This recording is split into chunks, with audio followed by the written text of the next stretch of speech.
welcome back to your fun loving channel and your fun loving platform Hello Shiksha. So basically guys, today we are going to start our first chapter, okay? And first chapter is basically of your class 10th, okay? And subject that we are taking is chemistry.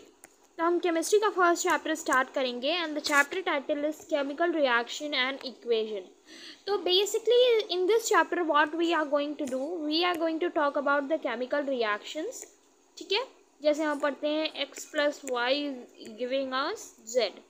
तो ये हमारा क्या है, chemical equation है, यानी कि ये chemical reaction हो रही है जहाँ पर हम एक सब्सटेंस लेते हैं, उसमें कुछ एक सब्सटेंस को ऐड करते हैं तो हमारा सब्सटेंस 2 बनकर सामने आता है, तो इसे हम रिएक्शन कहते हैं. ठीक है, इक्वेशन क्या होती है कि जब ये रिएक्शन हो रही है हम उस प्रॉपर फॉर्मूला में इसको स्ट्रक्चर कैसे बनाकर लिखते हैं, तो उसे हम क्या कहते हैं, इक्वेशन कहते हैं.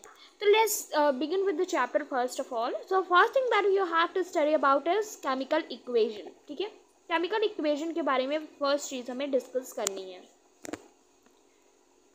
जो फर्स्ट चीज़ थी वो टाइटल है हमारा केमिकल इक्वेशन. तो केमिकल इक्वेशन क्या होता है, method of representing a chemical reaction with the help of symbols and formula. तो जो भी रिएक्शन होती है, सबसे पहले समझते हैं रिएक्शन क्या होती है. रिएक्शन को अगर आपको समझना है तो आप ये देखो कि आप क्या करते हो कि पेट्रोल या ऑयल लो आप. ठीक है, ऑयल लो और उसमें आप हीट डालो. ठीक है, ये सिंबल आपका होता है हीट के लिए. तो ये क्या होगा, यहाँ पर फ्लेम डेवलप होगी, ये जलना शुरू कर देगा. ठीक है, तो फ्लेम डेवलप होगी. तो ये क्या है, केमिकल रिएक्शन है, यानी कि इसमें कुछ ऐसा प्रोसेस हुआ जिसकी वजह से हमारा कोई दूसरा प्रोडक्ट बनकर सामने आ गया. फ्लेम एक प्रोडक्ट होता है. ठीक है, तो हमने दो चीज़ें ली और जब हमने उनको साथ में किया, हमने उन्हें जोड़ दिया, तो वो हमारा क्या है, एक नया प्रोडक्ट बन गया. आप इस तरीके से समझो कि आपने दो सब्सटेंस लिए ए एंड बी. ठीक है, ए एंड बी को जब आप साथ में ला रहे हो, जब इन्हें आप ऐड कर रहे हो बेसिकली, तो आपका कहीं ना कहीं सब्सटेंस सी बनकर आ रहा है. तो क्या हुआ कि इन दोनों के बीच में कुछ ऐसा हुआ, ऐसे कुछ रिएक्शन हुई कि जिसकी वजह से ये नया वाला प्रोडक्ट बना. अब इस नए वाले प्रोडक्ट में हमारा जो है वो क्या है कि इस सी वाले में हमारा जो है वो ए और बी की प्रॉपर्टीज़ आ जाएंगी. ठीक है, इस वाले में आ जाएंगी. ये सारी चीज़ें अभी हम आगे पढ़ेंगे. ठीक है, तो हमारा उसके बाद क्या आता है कि ये केमिकल इक्वेशन क्या होती है. तो केमिकल इक्वेशन बेसिकली होती है कि हम केमिकल रिएक्शन को रिप्रेजेंट करते हैं. ठीक है, कैसे रिप्रेजेंट करते हैं, सिंबल और फॉर्मूला के हेल्प से. तो उसे हम केमिकल इक्वेशन कहते हैं. ठीक है, तो ऐसे कहते हैं. अगर यहाँ पर एक एग्जाम्पल दिया हुआ है, सी डाउन द एग्जाम्पल. आप अगर पूरा प्रॉपर किसी एलिमेंट का नाम लिखते हो और क्या आपने उसके साथ दूसरा सब्सटेंस ऐड किया है, ये सारी चीज़ें लिखते हो, तो वो रिएक्शन होती है. ठीक है, यहाँ पर देखो जिंक सल्फ्यूरिक एसिड, जिंक और सल्फ्यूरिक एसिड को जब हम ऐड करेंगे तो zinc sulphate and hydrogen evolve होगा. ठीक है, ये हमारा क्या है, रिएक्शन है. ओके, तो ये रिएक्शन है. अगर इसी चीज़ को हम सिंबल के फॉर्म में लिखने लगते हैं, जिंक का सिंबल क्या होता है, Zn. सल्फ्यूरिक एसिड का क्या होता है, SO4. ठीक, तो आप इसको ऐड करोगे तो जिंक सल्फेट. ठीक है, SO3 ZnSO4, यहाँ पर SO3 आएगा आपका, SO2. ठीक है, तो यहाँ पे क्या आएगा, ZnSO4 plus H2 gas evolve. ये क्या हुआ, ये जो अभी हमने ऊपर की तरफ ये लिखा हुआ है, ये आपका केमिकल इक्वेशन है. क्योंकि यहाँ पे हमने क्या यूज़ किया है कि ये जो नीचे हमने रिएक्शन देखी थी वो क्या था, वर्डिंग्स में था, उसको हमने सिंबल्स में कन्वर्ट कर दिया है. तो जब हमने सिंबल्स में कन्वर्ट कर दिया तो वो क्या बन गई, केमिकल इक्वेशन. अगर हम कुछ बेसिक चीज़ें देखने को हैं तो हम इसी फॉर्मूले से देखते हैं. ठीक है, तो इस फॉर्मूले से अगर हम देखना एग्जाम्पल से देखते हैं, तो जो भी चीज़ें हमारे एरो के लेफ्ट साइड पे लिखी होती हैं उन्हें क्या कहते हैं, हम रिएक्टेंट्स कहते हैं. ठीक है, तो मतलब है कि आपको बीच में एक एरो बनाना होता है. ठीक है, आप यहाँ पे ए लिख रहे हो और ये, तो ये क्या है आपका, ये वाला जो है ये क्या है, आपका रिएक्टेंट है. ठीक है, तो एरो के लेफ्ट साइड में जो भी चीज़ें लिखी रहेंगी वो क्या है, रिएक्टेंट्स होती हैं, और एरो के राइट साइड में जो लिखी होती हैं वो क्या होती हैं, प्रोडक्ट्स होती हैं। ठीक है, प्रोडक्ट्स और रिएक्टेंट्स क्या होते हैं, अब मैं बता दूं कि रिएक्टेंट्स वो सब्सटेंस होते हैं, ठीक है, वो चीज़ें होती हैं आपकी रिएक्टेंट्स जिन्हें हम क्या करते हैं, इंटरेक्ट करवाते हैं, मतलब ऐसी चीज़ें होती हैं जिनमें रिएक्शन करवाने की कोशिश करते हैं। और प्रोडक्ट ऐसी चीज़ें होती हैं जो कि उस रिएक्शन के बाद जो चीज़ें बनती हैं, लाइक आप पेपर, और एक एग्जांपल लो, पेपर आपने लिया, ठीक है, और उसमें हीट डाल दी तो क्या बनेगा आपका, ऐश बनेगा, राख बनेगी ना। तो क्या हुआ, आप यहाँ पे क्या समझ रहे हो आप, ये क्या था, ये दो प्रोडक्ट थे आपके, दो चीज़ें थी, ये आपको प्रॉपर अगर मैं अभी बताऊं तो ये दो चीज़ें थी, ये क्या है, आपके रिएक्टेंट्स है, इनके बीच हमने क्या किया, रिएक्शन करवाया, और ये क्या है, हमारा प्रोडक्ट, मतलब रिएक्शन जब ख़त्म हुआ तो ये चीज़ बनके बाहर सामने आई। ठीक है, तो ये चीज़ें हैं आपकी, सिंपल चीज़ें थी जो केमिकल इक्वेशन के बारे में थी। अब आते हैं बैलेंस्ड इक्वेशन क्या होती है। बैलेंस्ड इक्वेशन के बारे में अगर आपको समझना है तो आपको यही मेनली समझना होगा कि आपके रिएक्टेंट और प्रोडक्ट में जो भी एलिमेंट हैं या सब्सटेंस हैं उनका नंबर हमेशा इक्वल होना चाहिए। कैसे, फॉर एग्जांपल अगर हम एक देखते हैं रिएक्शन, ठीक है, AX 2X, यहाँ पर रिएक्शन क्या हो गई, 1 सेकेंड, A2X BX, ठीक है, ये रिएक्शन हो गई आपकी। अब आप मुझे यहाँ पे मैंने ये कहा कि जितने भी एटम्स हैं उनका नंबर इक्वल होना चाहिए। आप अब देखो यहाँ पे A जो था हमारा पहला एटम था, तो वहाँ पर क्या था, उसका नंबर X था, पर प्रोडक्ट में उसका नंबर 2X हो गया है, तो ये चेंज हो गया। वैसे ही यहाँ पर B में आपका 2X था नंबर, और यहाँ पर आपका नंबर क्या हो गया, X हो गया। तो ये क्या है कि अनबैलेंस्ड इक्वेशन है। जब हमारी रिएक्शन यही वाली जो अभी मैंने आपको रिएक्शन दिखाई थी, हमने रिएक्शन क्या देखी थी, एक सेकेंड मैं आपको दिखाती हूँ, हमने अभी रिएक्शन देखी थी, ये रिएक्शन देखी थी, हमने देखी थी। अगर यही रिएक्शन हमारी ऐसे बन जाए तो ये हमारी सेम हो जाएगी ना,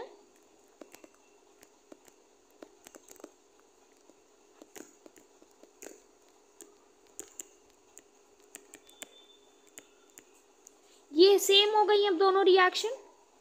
ये B2X था तो हमने B2X को क्या किया, इस वाले BX को B2X में चेंज कर दिया। ऐसे ही हमारा यहाँ पर AX था तो इसको हमने क्या किया, 2X में चेंज कर दिया।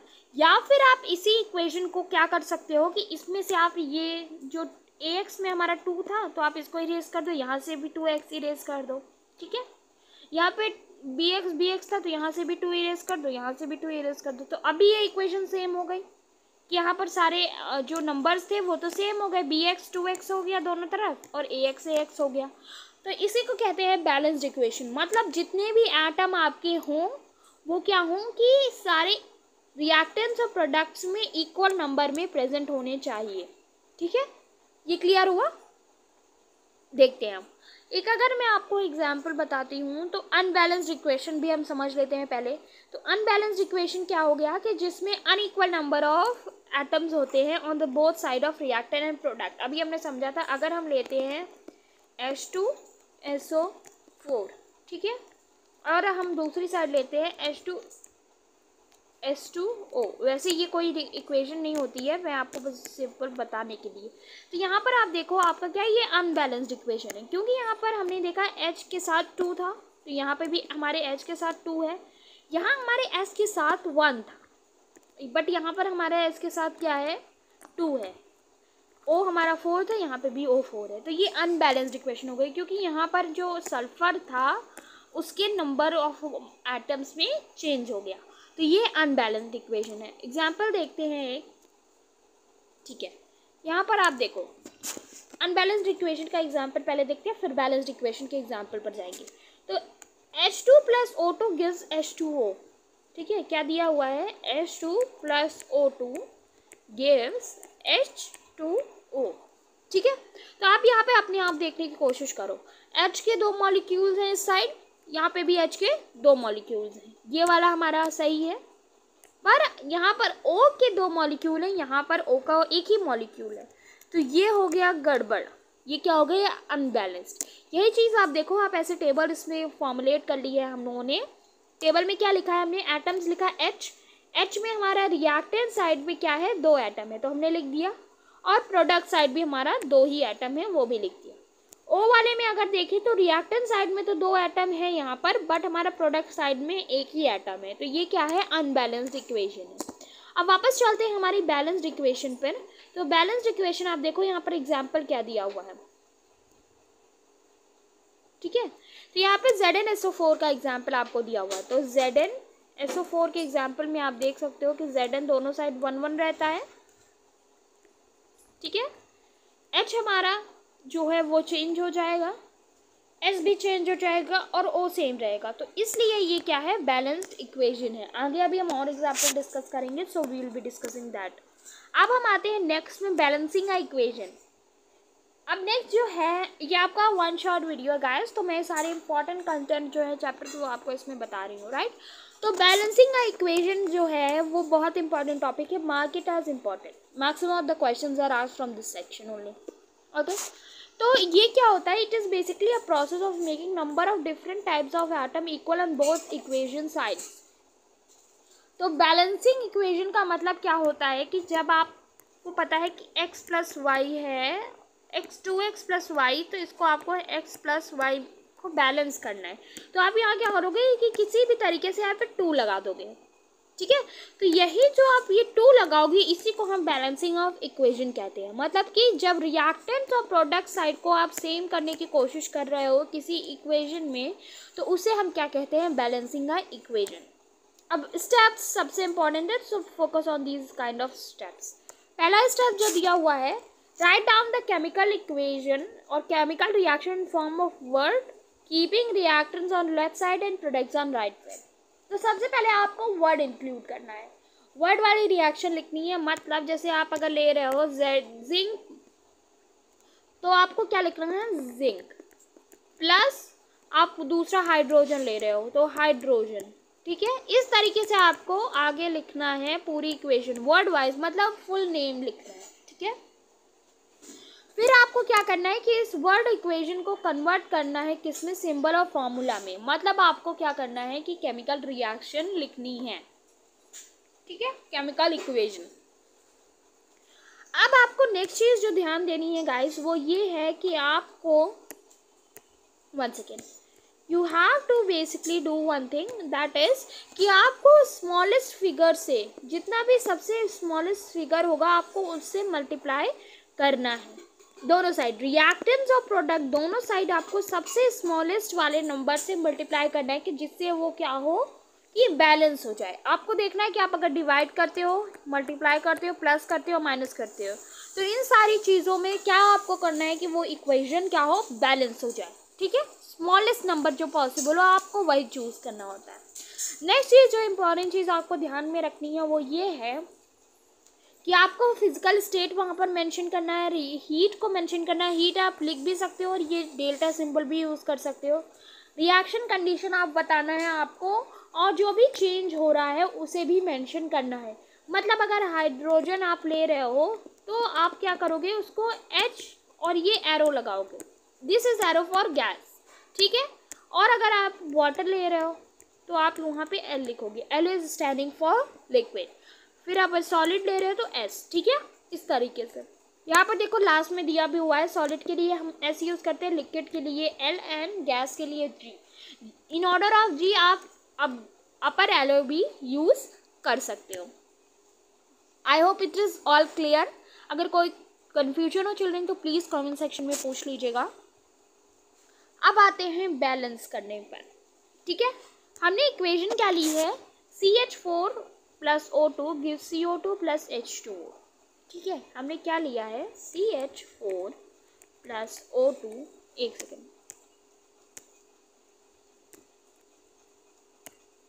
CH4, ठीक है, CH4 plus O2 gives out CO2 plus H2O. Okay. I think it's not properly visible now children. Let me make it clear for you. ठीक है, okay. पहले हम यहाँ पर समझ लेते हैं, फिर हम यहाँ पर साइड में करते भी जाएंगे। Okay, now see what I am trying to say you is, हमने इक्वेशन क्या ली है, इक्वेशन समझो पहले। CH4 लिया हमने plus O2 gives out O2, ठीक है, gives out CO2 plus H2, ठीक, ये हमारा हो गया। तो आप ये समझ लो कि ये आपकी इक्वेशन है। अब यहाँ पर आप देखो कि आपके कौन कौन से एटम है जो क्या है कि बैलेंस्ड नहीं है, ठीक है। बैलेंस्ड इक्वेशन जो नहीं है उसमें आपको देखना है कि कौन कौन से एटम बैलेंस्ड नहीं है। पहले आप C देखो, तो यहाँ पर C सिंगल है, यहाँ पर भी C सिंगल है। H के साथ हमारा 4 मॉलिक्यूल है, तो H हमारा यहाँ पर 2 ही है, तो यहाँ पर H हमारा क्या है, कम है। फिर आप O पे आओ, O यहाँ पर 2 है, तो यहाँ पर आपका O जो रिएक्टेंट प्रोडक्ट साइड में है वो 3 है, तो यहाँ पे O है। तो आपको 2 चीज़ें ध्यान में रखनी है। तो अब आप यहाँ पर देखो कि आपको क्या देखना है कि आपका 2 चीज़ें यहाँ पर सेम नहीं है। क्या, एक H वाला एटम नहीं सेम है और इधर O वाला एटम नहीं सेम है, ठीक है। तो आपको इन दोनों को क्या करना है, इक्वल करना है। तो अगर आप देखो, आप अगर इसको 2 से इंटू कर देते हो, किसको, इस वाटर मॉलिक्यूल को 2 से इंटू कर देते हो इस तरीके से, तो आपका क्या हो जाएगा, सेम हो जाएगा। कैसे सेम होगा, ये देखो आप यहाँ पर 2 का एटम 2 ना अगर 2 से मल्टीप्लाई कर देते हो तो आपका क्या हो जाएगा, आपका कुछ इस तरीके से बन जाएगा इक्वेशन, ठीक है, बन गया इक्वेशन, ऐसा बन गया। तो इस 2 से आपका H मल्टीप्लाई होगा, क्या होगा, इस 2 से आपका H मल्टीप्लाई होगा।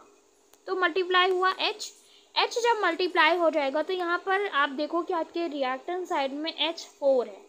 तो अगर हम इसको ब्रेक करते हैं चिल्ड्रन, तो 2H2 लिखा हुआ है, मतलब 2 × 2, ठीक है। तो H का कितना मॉलिक्यूल प्रेजेंट है, 4, ठीक है। तो ये H तो बैलेंस हो गया दोनों तरफ। अब आप देखो कि ये जो 2 है ये होल मॉलिक्यूल के एटम से मल्टीप्लाई होता है, मतलब कि ये जो H2O में O है उससे भी मल्टीप्लाई करेगा, ठीक है। तो वो क्या करेगा कि H2O के होल 2O से भी मल्टीप्लाई करेगा। तो हमने इसको क्या किया कि ये O से भी मल्टीप्लाई कर दिया, इसको O से भी मल्टीप्लाई करवा दिया। तो आप देखो क्या होगा कि जब आप O से मल्टीप्लाई करवाओगे तो ये 2O, अगर हम इसे ब्रेक करते हैं, मतलब कि O के 2 मॉलिक्यूल भी प्रेजेंट हैं, ठीक है। ये तो आपका हो गया, आपने इसको कर दिया, ये आपका हो गया। मतलब हमारे H2O में हमारे कितने मॉलिक्यूल्स हैं, इसको आप समझने की कोशिश करो। यहाँ पर हमारे H के 4 मॉलिक्यूल्स हैं और O के 2 मॉलिक्यूल्स हैं, अगर हम अपनी लैंग्वेज के हिसाब से देखते हैं, ठीक है। बट आप फिर देखो कि यहाँ पर ये CO के साथ भी O एक दिया हुआ है, ये CO के साथ भी O दिया हुआ है, ठीक है। CO के साथ भी O दिया हुआ है ना, तो CO के साथ जो O दिया हुआ है वो भी 2 है।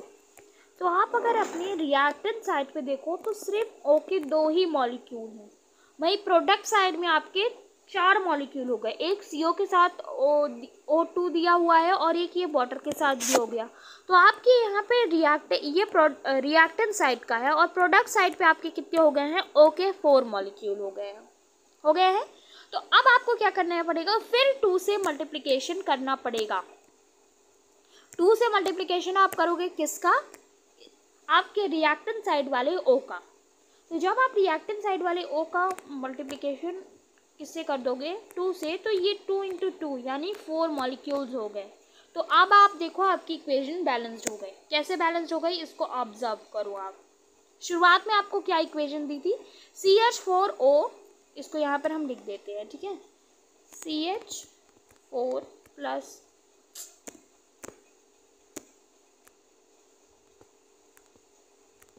O2 gives CO2 plus H2O। ये आपकी इनिशियल इक्वेशन थी। अब हमारी जो बैलेंस्ड इक्वेशन आ रही है वो क्या है, उसको देखो आप, आपकी बैलेंस्ड इक्वेशन ये आ रही है। तो अब आप नंबर ऑफ मॉलिक्यूल्स को फिर से मैच करो। C है आपका, ठीक है, C हमारा सिंगल है, ओके, सी सिंगल है यहाँ पर, सी हमारा यहाँ पर भी सिंगल है और यहाँ पर भी सिंगल है, मतलब सी हमारा जो है वो बैलेंस्ड है। H4 की बात करते हैं तो H4 आप देख लो, यहाँ पर भी H4 आपको दिया हुआ है, ठीक है, और इस साइड भी आपका H4 बैलेंस्ड हो गया है, यानी यहाँ पर भी हाइड्रोजन के प्रोडक्ट साइड में भी 4 एटम हैं, ठीक है। अब यहाँ पर नेक्स्टली आप देखो कि यहाँ पर आपके ऑक्सीजन के 4 एटम दिए हुए हैं, ठीक है, कि अब देखो आपके प्रोडक्ट साइड में भी आपके 4 ही एटम ऑक्सीजन के हैं, तो ये क्या हो गई, बैलेंस इक्वेशन हो गई, ठीक है। तो इस तरीके से आपको इक्वेशन को बैलेंस करना पड़ता है, बहुत छोटी छोटी चीज़ें आपको इसमें ऑब्जर्व करनी पड़ती है, तब आप जाकर कहीं बैलेंसिंग कर सकते हो प्रॉपरली, ठीक है। आते हैं अगले चीज़ पे, ये है दूसरी इक्वेशन, ठीक है। ये आपके कुछ एग्जाम्पल्स हैं जो मैंने बनाए हैं, so please prepare them, I will B not explaining you. आप ये सारे क्वेश्चंस को स्क्रीनशॉट लेके सॉल्व करने की कोशिश कीजिए, इधर I will be tagging you comment there, I will pin a comment so that you can help with get, okay. तो ये आप देखो नेक्स्टली ये सारे बैलेंस इक्वेशन के एग्जाम्पल हैं। नाउ कमिंग की कुछ यहाँ पर आपके केमिकल रिएक्शंस के डेली लाइफ एग्जाम्पल्स दिए हुए हैं, पहले हम ये चीज़ थोड़ा सा समझ लेते हैं, ठीक है। केमिकल रिएक्शन क्या होती है, these are the processes in which new substance with new properties are form. तो केमिकल रिएक्शन क्या होती है बेसिकली कि आप जब दो सब्सटेंस को मिलाते हो तो वहाँ पर एक नया सब्सटेंस बनता है, ठीक है। आपका ये इक्वेशन है x + y gives you z, तो आपका क्या होगा कि ये z वाला जो है इसकी नई प्रॉपर्टीज़ हो जाती हैं, क्या हो जाती हैं, नई प्रॉपर्टीज़ बन जाती हैं, इसका अलग फीचर होगा, अलग कैरेक्टर होगा और सब कुछ बहुत डिफरेंट होगा, ठीक है। तो ये क्या है, आपकी केमिकल रिएक्शन होती है, ठीक है। और केमिकल इक्वेशन क्या होती है कि जब आप इसी रिएक्शन को जो आपने x + y gives you z वाली को अगर आपने क्या किया, प्रॉपर सिंपल और चीज़ों की यूजेस से लिखा तो वो क्या हो जाती है, केमिकल इक्वेशन हो जाती है, ठीक है। ये तो आपको क्लियर हो गया। यहाँ पे आपकी बुक में कुछ एग्जांपल्स दिए हुए हैं जिनको आप याद कर लीजिए। Magnesium + oxygen gives magnesium oxide, ठीक है। ये आपका दिया हुआ है कि इसमें रिएक्टेंट क्या है, प्रोडक्ट क्या है, मैंने आपको पहले ही बता दिया है। लेफ्ट साइड वाले कैरेक्टर्स हमारे क्या हैं कि रिएक्टेंट्स हैं, राइट साइड वाले कैरेक्टर क्या है, प्रोडक्ट है। तो मैग्नीशियम ऑक्साइड आपका प्रोडक्ट है, मैग्नीशियम + ऑक्सीजन आपका रिएक्टेंट है। क्लियर हो गया। आपसे इस तरीके से क्वेश्चन पूछ सकते हैं कि मैग्नीशियम ऑक्साइड जो होती है वो जब फॉर्म्ड होती है तो उसके साथ और क्या चीज़ें हम ऑब्जर्व करते हैं। तो आपका ऑब्जर्वेशन ये होना चाहिए कि मैग्नीशियम ऑक्साइड जब होता है, जब मैग्नीशियम रिबन बर्न होता है इन प्रेजेंस ऑफ ऑक्सीजन, तो आपका बनता क्या है, वाइट पाउडर बनता है और वाइट फ्लेम निकलती है, ठीक है। तो ये चीज़ें आपको याद रखना है। यहाँ पर आपसे रीज़न भी पूछ सकता है, मैं रीज़न वाले क्वेश्चंस आपको बाद में कराऊंगी। आप यहाँ पर ये देख सकते हैं मैंने रीज़न दिया है कि ये वाइट फ्लेम क्या है और क्यों डेवलप होती है, ठीक है। तो हम इसको रीजन वाले क्वेश्चन में बाद में डिस्कस करेंगे। डेली एग्जाम्पल्स, अगर हम डेली लाइफ के कुछ केमिकल रिएक्शंस के एग्जाम्पल करें तो आप रस्टिंग का प्रोसेस जानते हो, everybody knows about rusting. Rusting क्या होता है, जब आयरन में जंग लग जाता है, राइट, आयरन ऑक्सीडाइज्ड हो जाती है। तो यहाँ पर आप देखो कि केमिकल रिएक्शन के कुछ एग्जांपल्स जो हैं वो curd from milk is very good example. Cooking of food is also a kind of chemical reaction, क्योंकि उसमें हम उसे पकाते हैं, उसमें नमक डालते हैं एज अ कैटलिस्ट, जिससे कि खाना जल्दी पक जाए। आप देखो कभी भी मम्मा जब पोटैटो बनाती है, आलू बनाती है, तो उसमें वो क्या करती है, जब आलू को डालती है फ्राई पैन में या कढ़ाई में आप बोल सकते हो, तो उसमें वो ऊपर से थोड़ा सा क्या डालती है, सॉल्ट डालती है, NaCl, ठीक है। वो क्यों डालती है कि ये NaCl आपका किस तरीके से एक्ट करता है, कैटलिस्ट की तरीके। वो जो इस पोटैटो के पकने का प्रोसेस है उसको क्या करता है, बढ़ा देता है, फास्ट कर देता है, ठीक है। तो यही होता है आपका यूजेस ऑफ सॉल्ट। नेक्स्ट देखते हैं, डाइजेशन ऑफ फूड भी है, ठीक है। रेस्पिरेशन का प्रोसेस भी केमिकल रिएक्शन है, क्योंकि O2 हम इन ले रहे हैं, कार्बन डाइऑक्साइड बाहर निकाल रहे हैं और उससे हमारा एनर्जी बन रही है, ठीक है। Fermentation of grapes for making wines and alcohols, तो वो भी क्या है, केमिकल रिएक्शन है, क्योंकि वहाँ पे हम एरोबिक माइक्रोब्स या एनारोबिक प्रोसेस से इसे प्रिपेयर करते हैं। रस्टिंग ऑफ आयरन का मैंने एग्जांपल बताया, बहुत अच्छा एग्जांपल होता है। Burning of fuel, ripening of fruits, burning of candle wax is good example of chemical reaction. अब आपको मैं एक चीज़ बताती हूँ, यहाँ पर आप देखो लास्ट में दिया हुआ था बर्निंग ऑफ कैंडल वैक्स। अगर यहाँ पर मैं आपको एक ऑप्शन, आपसे ऐसा क्वेश्चन पूछता है कि आपको बताना है कि फिजिकल रिएक्शन है या केमिकल, और रीज़न देना है, ठीक है। और आपको दिया हुआ है एक option burning of candle wax और दूसरा दिया हुआ है मेल्टिंग ऑफ कैंडल वैक्स, ठीक है। क्या दिया हुआ है, मेल्टिंग ऑफ कैंडल वैक्स। तो अब बताओ आपके लिए फिजिकल रिएक्शन कौन सी है और केमिकल रिएक्शन कौन सी है। केमिकल रिएक्शन है कौन सी या फिजिकल रिएक्शन कौन सी है। So, children, let me explain you this question. Burning of candle wax is a chemical reaction, while melting of a candle wax is physical reaction. Don't get confused. Make it yourself clear about this कि जो melting का process है वो physical होता है और burning का process आपका क्या होता है, chemical होता है।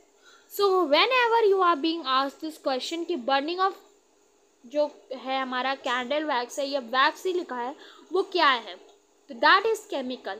And if there is terminology used melting, so mention it as a physical reaction. Okay, so these were few examples, basic common examples of day to day life. Remember them because आप सबको general question इन्हीं से पूछा जाता है। Now coming to characteristics of chemical reaction. chemical reaction की features क्या होते हैं। सबसे पहला features होता है evolution of gas। मतलब कभी भी आप देखोगे कोई केमिकल रिएक्शन हो रही तो उसमें गैस इवॉल्व होती है। इवॉल्व होना मतलब बाहर निकलना। आप अगर अभी देखो तो हम देखते हैं कि H2 गैस लिखते हैं हम बहुत सारी इक्वेशन में, ठीक है, ये हम सिंबल लिखते हैं। तो क्या हुआ कि जब हमने रिएक्शन करवाई तो वहाँ से H2 गैस निकली, ठीक है। तो वो क्या है, एवोल्यूशन ऑफ गैस है। किसी भी रिएक्शन में हम अगर हमें पता करना है कि वो केमिकल रिएक्शन है या नहीं है तो हम क्या करते हैं कि टेस्ट करते हैं कि उसमें से गैस निकल रही है या नहीं, क्योंकि maximum of the chemical reaction में से गैस एवोल्यूशन होता है। अब आपने देखो कि रेस्पिरेशन के प्रोसेस में केमिकल है तो आप देखो कि जब आप केमिकल रिएक्शन कर रहे हो तो आप कार्बन डाइऑक्साइड को बाहर निकाल रहे हो, इवॉल्व हो रही कार्बन डाइऑक्साइड आपकी बॉडी से। तो जब कार्बन डाइऑक्साइड आपकी बॉडी से इवॉल्व हो रही है तो मतलब रेस्पिरेशन का प्रोसेस क्या है, केमिकल प्रोसेस है, ठीक है। यहाँ पर आप देखो एग्जांपल भी मैंने इसलिए दिया हुआ जिससे कि आपको कोई भी कंफ्यूजन ना रह जाए 1% की भी। जब हम जिंक और डाइल्यूट सल्फ्यूरिक एसिड को रिएक्ट करवाते हैं तो हमारा हाइड्रोजन गैस निकलती है। Zn plus HSO4 gives ZnH2 plus hydrogen. Okay. Sodium carbonate NaCO3, ठीक है, NaCO3 plus HCl gives you out carbon dioxide gas, ठीक है, CO2 इवॉल्व होती है। समझ आया। फॉर्मेशन ऑफ प्रेसिपिटेट होता है दूसरा कैरेक्टरिस्टिक फीचर। प्रेसिपिटेट क्या होता है, whenever you see there is a formation of crystal down on the test tube। आपने अगर कभी हमारे रिएक्शंस किए होंगे अपनी लेबोरेटरी में स्कूल की तो आपने ऑब्जर्व किया होगा, you must have definitely observe, ठीक है। ये आप टेस्ट ट्यूब ले रहे हो, आपने इसमें कुछ एलिमेंट डाल दिया है XYZ करके, ठीक है। तो यहाँ पर आपने क्या डाला है, पोटेशियम आयोडाइड डाल दिया है और डाला है आपने नाइट्रेट NO3, ठीक है। तो यहाँ पे पोटेशियम आयोडाइड KI दिख नहीं रहा होगा ना, ओके नो प्रॉब्लम, मैं थोड़ा सा अपनी पेन मोटी कर देती हूँ। KI plus NO3। तो जब आप इसको टेस्ट ट्यूब में यहाँ पर डालते हो तो आप ऑब्जर्व करोगे कि येलो कलर का प्रेसिपिटेट फॉर्म होता है नीचे, कहाँ पर, टेस्ट ट्यूब में, यहाँ पर, ठीक है। यहाँ पर येलो कलर का प्रेसिपिटेट बनने लगता है। तो ये जो येलो कलर का प्रेसिपिटेट बनता है that is what your solid form of यहाँ पर बनेगा, ठीक है। और बाकी आपका जो वाटर या फिर जो सब्सटेंस होगा वो ऊपर की तरफ फ्लोट करता रहता है यहाँ पर, रेस्ट ऑफ थिंग्स, ठीक है, यहाँ पर फ्लोट करता रहता है। तो आप ये जान लो कि ये जो येलो है ये लेड आयोडाइड है, ठीक है। ये प्रेसिपिटेट पीपीटी के फॉर्म में सामने आता है जब KI का NO3 से रिएक्शन हम करवाते हैं। तो ये क्या है, प्रेसिपिटेट है।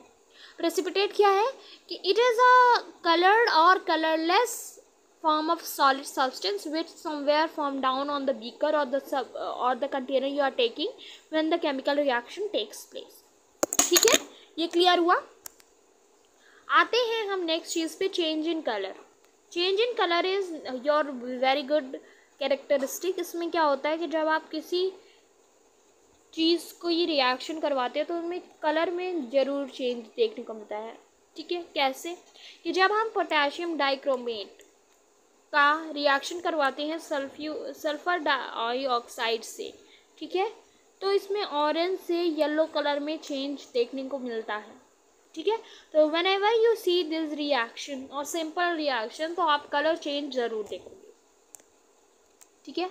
आते हैं यहाँ पर हम, change in temperature is another characteristic. Change in temperature जो होती है बहुत इंपॉर्टेंट कैरेक्टरिस्टिक होती है। क्यों? इसमें हमारे दो टाइप के रिएक्शंस होते हैं। On the basis of temperature, we have divided the reaction to two types. पहला टाइप है एक्सोथर्मिक। एक्सोथर्मिक रिएक्शंस क्या होते हैं कि basically they are the kind of reaction जिसमें हमारा हीट क्या है, बाहर निकलती है, एवॉल्व होती है, ठीक है। तो आप एग्जांपल देखो कि अगर आपने क्या किया है कि जिंक ग्रैनुअल्स को डाइल्यूट सल्फ्यूरिक एसिड के साथ रिएक्ट करवाओगे तो आप देखोगे कि टेस्ट ट्यूब जो है वो गर्म हो जाएगी, ठीक है। क्यों? क्योंकि वहाँ से हीट जो है वो बाहर निकल रही है। तो वहाँ पर क्या है, केमिकल रिएक्शन, टेम्परेचर बढ़ रहा है, टेम्परेचर इंक्रीज हो रहा है। एक्सोथर्मिक में टेम्परेचर बढ़ता है और एंडोथर्मिक में टेम्परेचर घटता है, क्योंकि टेम्परेचर रिएक्शन के लिए इन्वॉल्व होता है और एब्जॉर्ब किया जाता है, ठीक है। तो एंडोथर्मिक एक्सोथर्मिक क्लियर हो गया।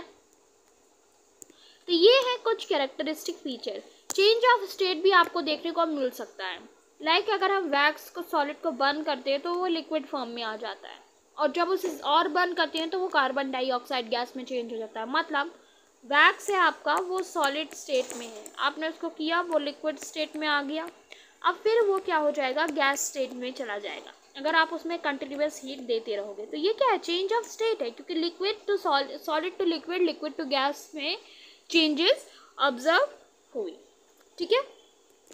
तो that's all for today's video guys. यहाँ पर आपका एक छोटा सा वीडियो बच रहा है, छोटा सा टॉपिक है टाइप्स ऑफ रिएक्शन का, लाइक, तो हम उसे एक सेपरेट वीडियो में करने वाले हैं। So that's all, do share with your friends and like the video also and subscribe to the channel for such a more short and interesting contents and do hit this bell button so that you get updated whenever I post any kind of updates.